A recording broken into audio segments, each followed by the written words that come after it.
mayor parte de la reunión va a ser una conversación entre todos, ¿no? Y yo les agradecería que pudieran hacerme preguntas o me fueran haciendo preguntas que quieren ustedes que se resuelva en esta reunión a través del chat, ¿no?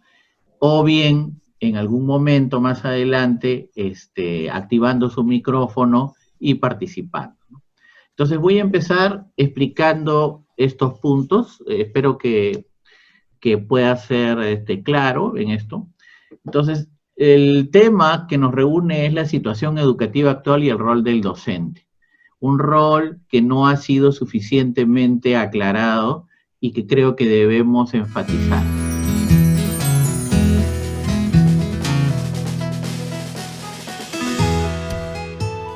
Lo primero es lo primero. ¿Qué es lo primero? Los componentes del aprendizaje. Hay una cosa importante, el aprendizaje del estudiante o de cualquier persona se da en todos los momentos de su vida. O sea, no es que termina de aprender en algún momento o el aprendizaje solo se hace en un espacio como la escuela.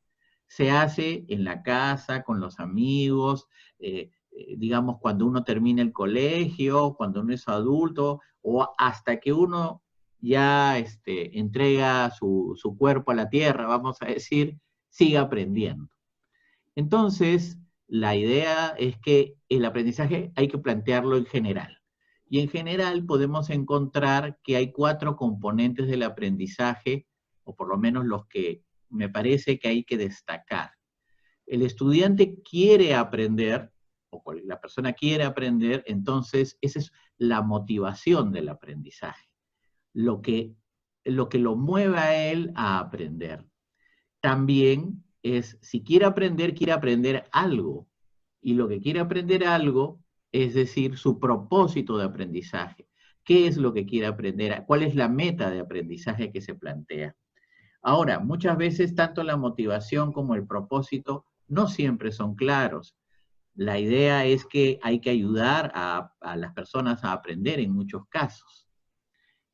Entonces, lo que les decía es, el aprendizaje se da en todo momento, se da en cualquier situación, y hay que destacar los 4 componentes que les planteo. La motivación, que es lo que quiere, a qué lo mueve a aprender, el propósito es lo que quiere alcanzar, las actividades de aprendizaje es lo que va a desarrollar para pasar de esa motivación y lograr el propósito.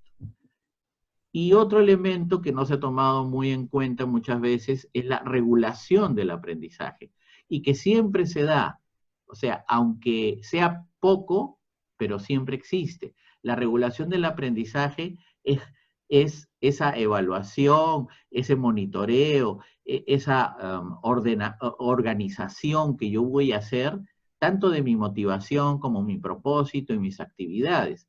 Es aquello que me permite plantear, aclarar y tomar conciencia de mi motivación, es aquello que me permite mejorar, optimizar, desarrollar con más eficacia y eficiencia mis actividades, y es aquello que me permite darme cuenta si logré o no logré mi aprendizaje y qué es lo que me falta y cómo lo voy a suplir.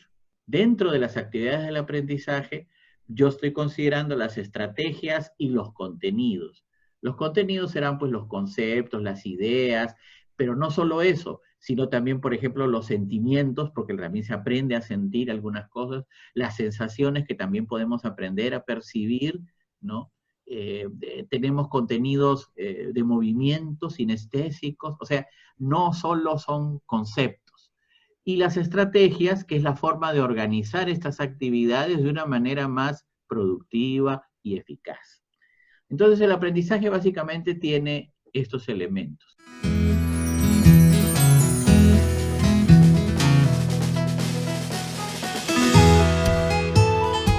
Pero el aprendizaje no estaría en el aire. Bueno, acá parece que estuviera en el aire porque está flotando en el espacio. Igual como ahorita ustedes no sé si observan que detrás yo tengo un entorno, ¿no es cierto? Detrás, mi background. Igual el aprendizaje también tiene un entorno. Es decir, aquellos elementos físicos o sentimentales, lo que sea que rodea el aprendizaje y que influyen directamente en la motivación, en la regulación, el propósito. Por ejemplo, los materiales, por ejemplo, el mobiliario, digamos, el clima, ¿no es cierto? Los ruidos que hay en el entorno. Todos esos son elementos que influyen en este proceso. Pero el entorno de aprendizaje no es el único entorno, ¿no? Hay otro entorno u otros entornos que indirectamente influyen en este aprendizaje. Entonces tenemos el entorno natural, el que nos rodea, nuestro hábitat, porque somos seres vivos y tenemos un hábitat, ¿no?, que nos rodea. Si bien en la zona rural el hábitat es más natural, en la zona urbana el hábitat no es tan natural, es artificial, está creado por el ser humano, pero es un hábitat, somos parte de un ecosistema. Luego el entorno social, el entorno emocional y el entorno cultural. Aquí tenemos como elementos de esos entornos a los amigos, a los padres y madres, la comunidad, y tantos otros elementos. Yo he puesto los más resaltantes y los que están más próximos al estudiante. Entonces, hasta ahí voy a cambiar de entorno en este momento, por ejemplo, ¿no? Y me voy a ir a la luna, por ejemplo. Ahí está mi compañero, mi astronauta, que me acompaña ahí atrás. ¿Lo ven? Ya. Entonces, yo puedo cambiar de entorno, ¿no? Entonces, por ejemplo, aquí también estoy cambiando de entorno y me estoy moviendo en una calle, pero eso fue antes, ¿no? Voy a regresar a mi entorno más de la casa. Bueno, entonces los entornos influyen en el aprendizaje de manera directa o indirecta.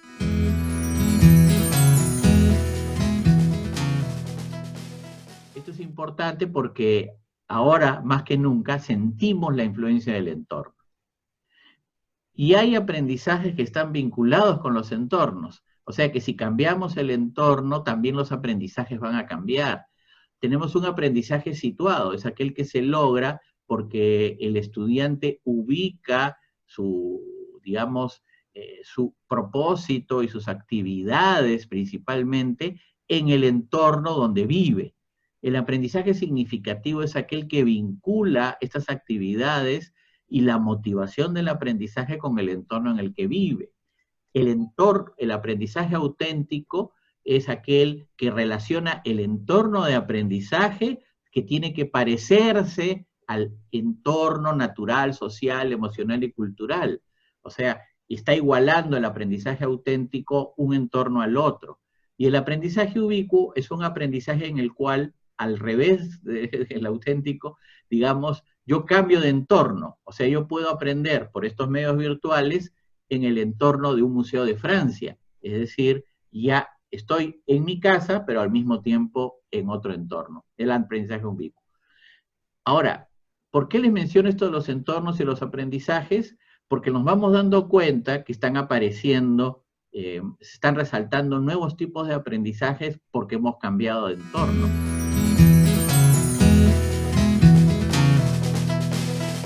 Aprendizaje y aprendiz. En este caso, el aprendiz es el estudiante, pero nosotros también podemos ser aprendices, ¿no? Solamente lo estoy resaltando. ¿Cuál es la relación? El aprendizaje y el aprendiz. El estudiante, así como hemos visto que hay aprendizajes relacionados con el entorno, hay aprendizajes vinculados con la actividad del que aprende. Entonces, acá tenemos el aprendizaje activo, cuando las actividades de aprendizaje no están organizadas o no las realiza otro, digamos, sino tiene que ser el mismo estudiante el que hace su aprendizaje. El aprendizaje autónomo lo vamos a ver ahorita, y el aprendizaje electrónico es el aprendizaje que se da a través de lo que estamos interactuando, a través de las TIC, ¿no? Y en el cual, ¿por qué es un aprendizaje relacionado con la actividad del aprendiz? Porque yo no aprendo con las TIC si no hago nada. O sea, si estoy acá sentado y no interactúo con la computadora, el celular, entonces no estoy aprendiendo. Por eso el aprendizaje electrónico es necesariamente un aprendizaje activo. Lo que se nos pide como currículum en general es generar un aprendizaje, una autonomía del estudiante. Es decir, tenemos que fortalecer el aprendizaje autónomo. ¿Y qué significa aprendizaje autónomo? A ver. Aprendizaje autónomo significa que el estudiante es el que decide todos los elementos o componentes del aprendizaje que he mencionado. Es decir, el estudiante decide o genera su propia motivación. El estudiante desarrolla o plantea sus actividades de aprendizaje. El estudiante plantea o propone sus propósitos de aprendizaje. Y el estudiante autorregula su aprendizaje. Ahora, yo no estoy diciendo que el aprendizaje autónomo lo vamos a poder hacer desde inicial. Vamos a empezar a dar algunas pinceladas y lo que vamos a ver es que el estudiante cada vez más va a desarrollar en cada componente más el aprendizaje autónomo. O sea, un estudiante de secundaria que ya tiene que ir a la universidad o tiene que ir a trabajar, ¿no? Ya tiene que tener claro qué propósitos de aprendizaje son suyos. O sea, cuáles son sus metas de aprendizaje en la vida, por lo menos empezar a plantearse en su proyecto de vida. Él ya debe aprender a regular su aprendizaje, un estudiante secundario. Quizás en un estudiante de primaria la regulación del aprendizaje es muy simple, saber o no saber si aprendió, pero en secundaria no solamente saber o no saber, sino también es analizar, ver qué me falta, por qué hice mal algunas actividades, etc. O sea, eso es lo que tenemos que lograr, el aprendizaje autónomo. Ahora, ¿por qué lo menciono? Porque en nuestra realidad actual, nuestra situación actual, lo que se está pidiendo, y vamos a ver eso con la educación a distancia, es fortalecer este tipo de aprendizaje.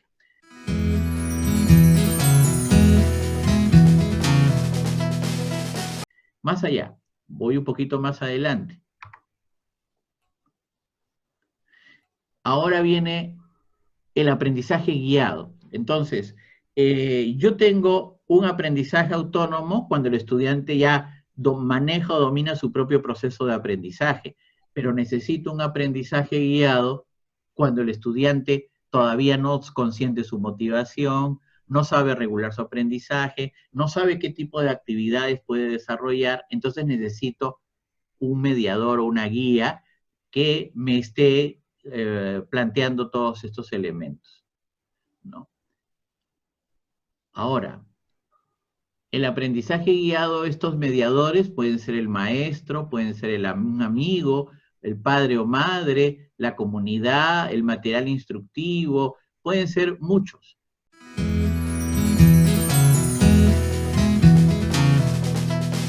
Nosotros hablamos de que el mediador o guía es el maestro, estamos pasando a la educación y a la educación presencial en específico. Después vemos que también la educación a distancia es un aprendizaje guiado también, vamos a ver eso.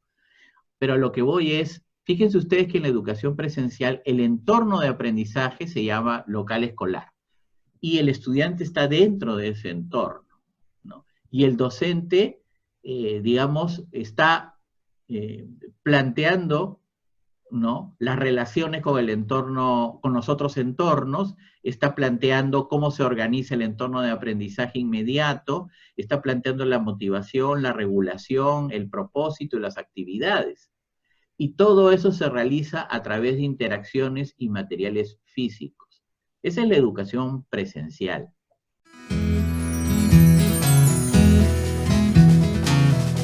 en la situación actual, lo que ha pasado es esto. Se ha reducido, bueno, se ha cambiado el entorno de aprendizaje del estudiante, en el cual el docente ya no se encuentra en el mismo espacio ni en el mismo tiempo. Pero se ha aumentado por otro lado porque el entorno familiar, el espacio familiar, se ha convertido en el entorno de aprendizaje y incluye ahora en el entorno familiar a los padres y madres, ¿no?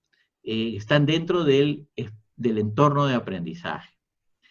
Ahora, en la educación presencial, las mediaciones que estaban en este color marroncito, es decir, cómo el docente trabajaba la regulación, la motivación, eran directas, físicas.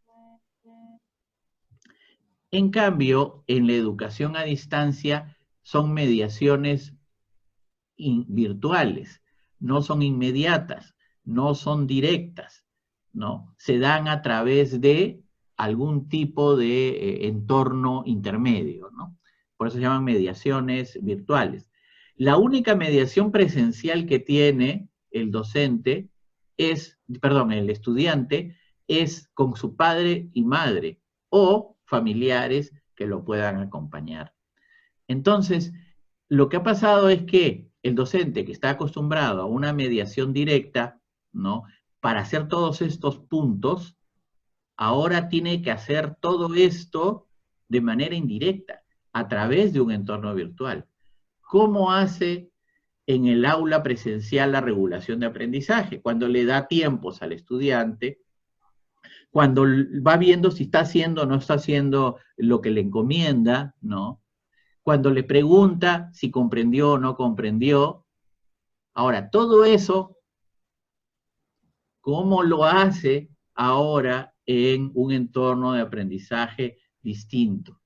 ¿A través de qué? Entonces, tiene una serie de mediaciones.